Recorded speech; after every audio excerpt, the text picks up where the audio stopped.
السلام عليكم ورحمة الله وبركاته، عاملين إيه يا اخواتي؟ والله وحشتوني، وانا طبعا عارف ان انا اتأخرت جدا. بس في الفترة الأخيرة انا يعني حصل معايا كام لقطة مش حلوة في اليوتيوب. اللي هو ازاي هثبت لكم دلوقتي. طبعا انتوا عارفين ان انا كنت منزل فيديوهات اتحظرت. الفيديوهات دي اخطر برنامج سحب صور وسحب جهاز اتصال وتحكم في الهاتف والكلام ده كله. جاب 1000 مشاهدة وكان طالع اكتر من كده اتحظر. الفيديو التاني كان افضل موقع صفحات مزورة، كان بيسحب فيس، انستا، واتساب، مش عارف ايه كل ده. اي موقع على السوشيال ميديا كان بيسحبه. جاب 3000 مشاهدة ونص. الحذر وكان طالع، يعني الفيديو كان بسم الله ما شاء الله. كان لو قعد استمر كان ممكن يعدي جامد قوي. كان في ناس كتير هتستفاد بس مش عارف اليوتيوب بصراحة. انا شايف ان اليوتيوب بيختارني انا مخصوص كده، مش عارف في ايه. في ناس كتير قوي على المحتوى، يعني بنفس المحتوى على اليوتيوب ما بيتحذرلهاش الفيديوهات دي. طيب. آه طريقة سحب فيز أمريكية من على تريميكس والكلام ده كله كان طبعا طريقة أصلية. تديك فيها اسمها شحونة. آه بس طبعا الفيديو اتحظر عشان الطريقة صح. فاهمين قصدي؟ أي فيديو بيتحظر اعرف إن الطريقة بتاعته صح. يعني كل اللي أنا كنت منزله ده صح. الفيديو ده لسه، يعني لسه نازل، ما كملش. فاهمين قصدي؟ الله أعلم هيتحظر ولا لأ. بس ده الفيديو ده بيعمل ازاي، يعلمك ازاي تعمل فيزا وهمية. طيب وبعدين هتستفاد ايه؟ هقول لك تستفاد ايه. اول ما تعمل فيزا وهمية دي تقدر انك تحط عليها فلوس وتسحب منها فلوس، بس ما بتكونش باسمك. فاهم قصدي؟ يعني مثلا انت دلوقتي حد شاكك فيه، طبعا الكلام ده كله توعية امنية. حد انت ممكن لو بعتله البيانات بتاعتك ممكن يستغلها ضدك وانت ما تضمنهوش. فانت ممكن تعمل ايه؟ تعمل الفيزا دي بحيث ان انت تبعتها له يحول لك عليها ايه المبلغ. من الفيزا دي تقدر تحول على الفيزا بتاعتك عادي. مفيش اي مشكلة. تمام. تمام. نيجي هنا بقى البرنامج بتاع النهاردة اللي هو هوجبول. البرنامج ده في ناس كتير قوي قالت عليه ان هو فيك او ما بيحولش او ما بيستلمش. لا، انا عايز اقول ان البرنامج والله كويس جدا، يعني برنامج ممتاز. حتى اول مرة خالص ضفت فيه 400 جنيه، يعني 20 دولار، لان الدولار هنا ب20 جنيه مش ب30. السجل، سجل السحب اهو. اهو اول سحب ليا كان يوم 16/2. السحب ناجح 11 دولار. تاني سحب كان يوم 20/2، 11 دولار برضو. تمام. انا قلت ادخل بمبلغ قليل اشوف اجرب الدنيا. طبعا الناس اللي مش عارفة ايه الموقع ده او ايه البرنامج ده، هو موقع، بس انا حملت الابليكيشن بتاعه. وبصراحة الابليكيشن بتاعه اسهل بكتير. فالمنصة دي عامة بتعمل ايه؟ انت تدخل بتحط فلوسك، تيجي عند المحفظة اضافة بطاقة بنكية. طبعا مش بنك، انت بتحط في فودافون كاش، اتصالات كاش، اورنج كاش، اي حاجة من دول عادي. فاهم؟ تيجي بقى على مول تجاري اللي هي تحت دي شايفينها، بتدوس عليها. بعد كده بيجيلك مثلا اكتر من بوت. البوت ده اللي هو ايه؟ يعني مثلا هنا البوت ده ب400 دولار، ماشي. تقدر تشتريه لو انت شاحن ب400 دولار. فاهمين؟ بيقول لك ايه؟ البوت ده شغال معاك لمدة 200 يوم. طيب في ال200 يوم اقدر اخد في اليوم الواحد 22 دولار. فاهم؟ الدولار ب20. احسبها انت. معدل التجزئة اللي هو السرعة بتاعته. العائد الكلي يعني بعد ما تخلص ال200 يوم دول هتاخد 4400 دولار. شوف انت مدخر 400، لا انت هتاخدهم 4400 دولار. احسبهم بالمصري شوف هيطلع معاك الناتج كام. طبعا الارقام دي بيقولك ان البوت ده مثلا عرض، ف قدامه مثلا يومين و11 ساعة 55 دقيقة ويقفل. مش يقفل لو انت لو حطيت فلوسك الفلوسك تروح عليك، لأ. انت لو حطيت فلوسك واخدت البود او اشتركت فيه، خلاص انت كده تمام. هيكمل معاك ال200 يوم. لكن لو ملحقتش قبل الايام دي انت كده مش هتلحق العرض ده. فاهم قصدي؟ لكن مثلا البوت تاني شغال في بوت ب1000. ايه يا عم الارقام العالية دي؟ لأ، على فكرة في بوت اقل من كده، في 80 دولار، في 60 دولار، في ال10 دولار ده اللي انا مشتريه اصلا. تمام. وكسبت منه الحمد لله. يعني انا دخلت ب10 دولار، خدت 22 دولار. فاهمين قصدي؟ لان انا اشتركت فيه مثلا مرتين، والمرة التانية شغال. طيب كل اللي انت بتعمله ايه؟ تيجي عند كلمة شراء دي، مثلا زي كده، دوس شراء. لو معاك المبلغ بتدوس تأكيد. تمام. بتدوس تأكيد، بتيجي عند مثلا عامل المنجم، تضغط عليها. تيجي مثلا كل يوم بعد ما الوقت ده يخلص، دوس بدء التشغيل. بعد بدء التشغيل هيفضل يعد وتاخد الدولار بتاعك.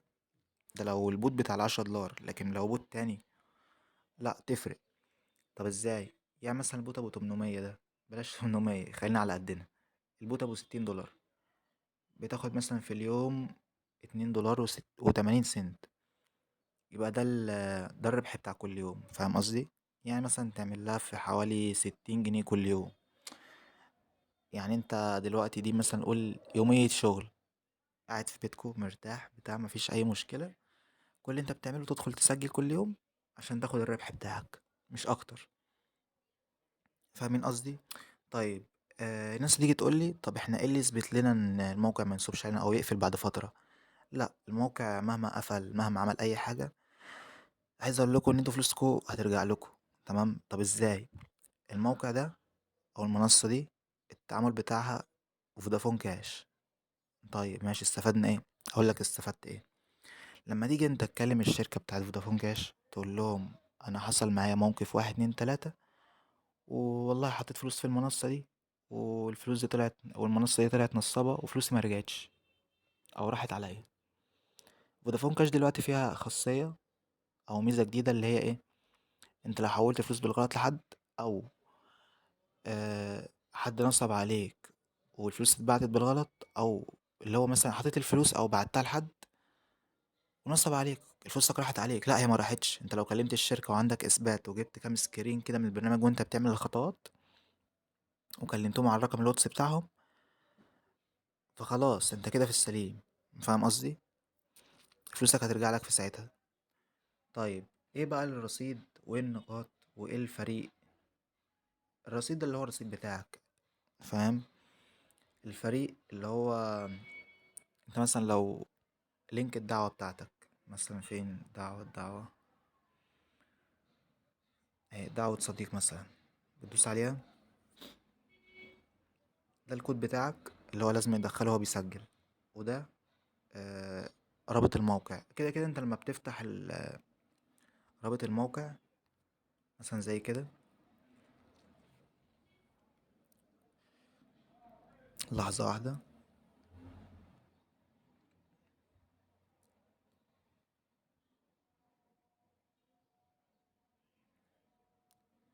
الله أكبر، الله عظيم. بيجيلك الكود بيبقى متسجل هنا اهو. حط رقم تليفونك، دخل كلمة السر بتاعتك اللي انت هتدخلها، بتعمل ايه؟ ارسال رقم التحقق اللي هو الكود، بتدخله هنا تعمل تسجيل حساب. فاهم قصدي؟ بس انا مش مدخل بيانات طبعا، فمش هيجيلي حاجة. هسيب لكم لينك الموقع في الديسكريبشن، وهسيب لكم البرنامج برضو، الناس اللي عايزة البرنامج. المهم، نقاط الفريق دي اللي هو كل ما حد يدخل فلوس انت بتاخد نسبة على الفلوس بتاعته بتاع تقريبا 10%. فاهم؟ يعني كل ما حد يدخل فلوس انت بتاخد 10% من الفلوس اللي هو بيدخلها. طيب ايه النقاط دي؟ هقول لك النقاط دي ايه. النقاط دي انت بتيجي مثلا هنا تعمل تسجيل حضور. ماشي. كل يوم بقى بيفضل يجيلك نقاط زي كده. طب هتعمل بيها ايه؟ بتعمل هنا بيجي حاجة اسمها تسجيل حضور، بتدوس عليها. تمام. اول ما تتم ال20 ممكن تعمل ايه؟ المحظوظ، بتدوس عليها. فاهم؟ بيفضل بقى انت وحظك، ممكن يجي على حاجة من دول. ممكن تاخد 60 دولار، ممكن دولار، ممكن كوبون. ده ممكن يكسبك مثلا عدد دولارات معينة، الله أعلم. فاهم؟ الكلام ده كله، فبتبقى انت وحظك. تمام. بس ده موقع وطريقة بسيطة وسهلة.